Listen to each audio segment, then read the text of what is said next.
जय श्री राम दोस्तों। मैं कल्याण भगत स्वागत करता हूं आपका अंबे कल्याण चैनल पर। दोस्तों, आज हम एक ऐसे रहस्य पर चर्चा करेंगे जिसे बहुत कम लोग जानते हैं। दोस्तों, अक्सर जब कोई साधक साधना के रास्ते पर चलता है तो उसे तरह तरह की दिक्कतों का सामना करना पड़ता है। शरीर में दर्द, पेट की गड़बड़ी, सिर का भारीपन, चिड़चिड़ापन, गुस्सा, नींद में अशुद्ध स्वप्न आना, यह सब अचानक क्यों होता है? बहुत बार इन अनुभवों से साधक डर जाता है और साधना छोड़ देता है। लेकिन दोस्तों, आज की इस यात्रा में हम समझेंगे कि यह सब क्यों होता है और इसका समाधान क्या है। दोस्तों, सबसे पहले बात करते हैं साधना काल की चुनौतियों के बारे में। दोस्तों, जब आप साधना शुरू करते हैं तो धीरे धीरे आपका शरीर और मन पवित्रता की ओर बढ़ने लगता है। लेकिन इस समय सबसे बड़ी रुकावट आती है नकारात्मक ऊर्जा। कई साधकों को सर दर्द, कमर दर्द, कंधों पर भारीपन, सीने में भारीपन, घुटनों या पैरों में तेज पीड़ा होती है। कभी अचानक गुस्सा बढ़ जाता है और साधक अपने ही परिवार वालों पर चिल्लाने लगता है, झगड़ने लगता है। कई बार इतनी बेचैनी होती है कि लगता है कि घर ही छोड़ दूं या किसी को चोट पहुंचा दूं। कुछ साधकों को बार बार स्वप्न दोष की समस्या आने लगती है। दोस्तों, ये सब केवल शारीरिक कारण नहीं होते, बल्कि इनके पीछे एक अदृश्य शक्ति काम करती है। हमारी शास्त्र परंपरा कहती है कि जब साधक तपस्या करता है तो उसकी आभा यानी ऑरा तेज होने लगता है। लेकिन इस आभा के चारों ओर यदि पहले से कोई नकारात्मक ऊर्जा मौजूद है तो वो साधक की साधना में बाधा डालती है। ये शक्तियां भूत प्रेत, तांत्रिक प्रयोग, किसी चौराहे या शमशान से आई हुई ऊर्जा या किसी के द्वेष से भेजी गई शक्ति भी हो सकती है। दोस्तों, ये शक्तियां हमारे शरीर के अलग अलग हिस्सों पर बैठ जाती है। सिर, कंधे, पेट, पीठ, गुप्तांग, यहां तक कि महिलाओं के गर्भाशय क्षेत्र तक ये अपना असर डाल देती है। जब साधक नियम पूर्वक तामसिक भोजन छोड़ देता है और पवित्रता को अपनाता है तो इन शक्तियों को उनका प्रिय भोजन नहीं मिलता। तब वो भूखी होकर साधक को तरह तरह से परेशान करने लगती है। शरीर में दर्द, मन में अशुद्ध विचार, गंदे स्वप्न आना, साधना छोड़ देने की प्रवृत्ति।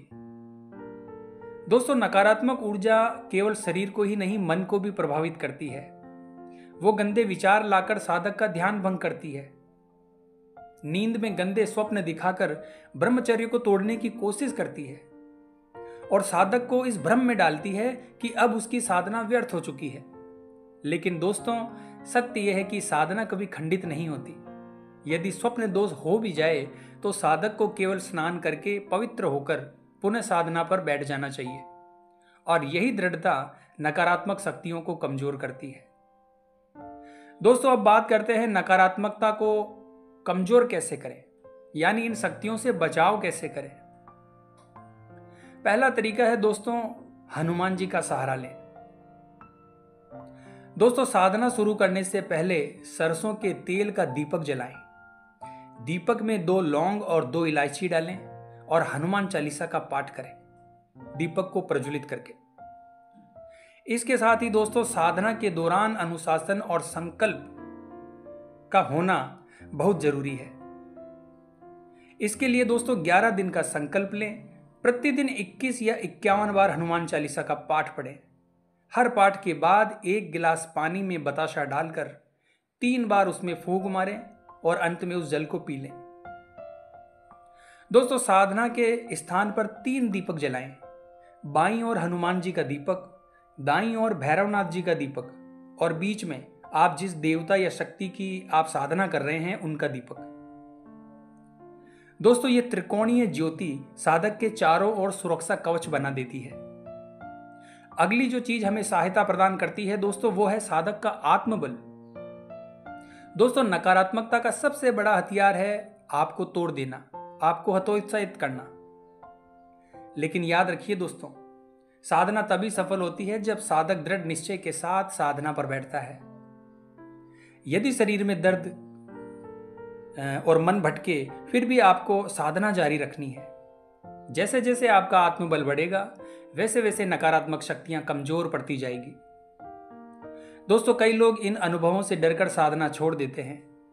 कुछ तो धर्म ही बदल लेते हैं क्योंकि उन्हें लगता है कि पूजा पाठ से नुकसान हो रहा है। लेकिन सच ये है दोस्तों कि यदि आप सही मार्गदर्शन के साथ साधना करें तो कोई भी नकारात्मक शक्ति आपका कुछ नहीं बिगाड़ सकती। आपका आत्मबल, आपका विश्वास और हनुमान भैरवनाथ का आश्रय आपको हर परिस्थिति से बाहर निकाल देगा। तो दोस्तों, आज हमने समझा कि साधना काल में समस्याएं क्यों आती है, नकारात्मक शक्तियां हमें कैसे प्रभावित करती है और उनसे बचने के सरल उपाय क्या हैं। दोस्तों, यदि ये जानकारी आपको उपयोगी लगी है तो इसे अधिक से अधिक लोगों तक पहुंचाएं। हो सकता है आपके साझा करने से कोई साधक अपना आत्मविश्वास वापस पा ले और साधना के मार्ग पर स्थिर हो जाए। तो आज की वीडियो में बस इतना ही दोस्तों। उम्मीद करता हूं वीडियो आपको अच्छी लगी होगी। अगर अच्छी लगी है तो वीडियो को लाइक और हमारे अंबे कल्याण चैनल को सब्सक्राइब कीजिए और कमेंट बॉक्स में हर हर महादेव जरूर लिखिए दोस्तों। मिलते हैं दोस्तों इसी प्रकार की अगली वीडियो के माध्यम से। जय मां अंबे, जय श्री कल्याण।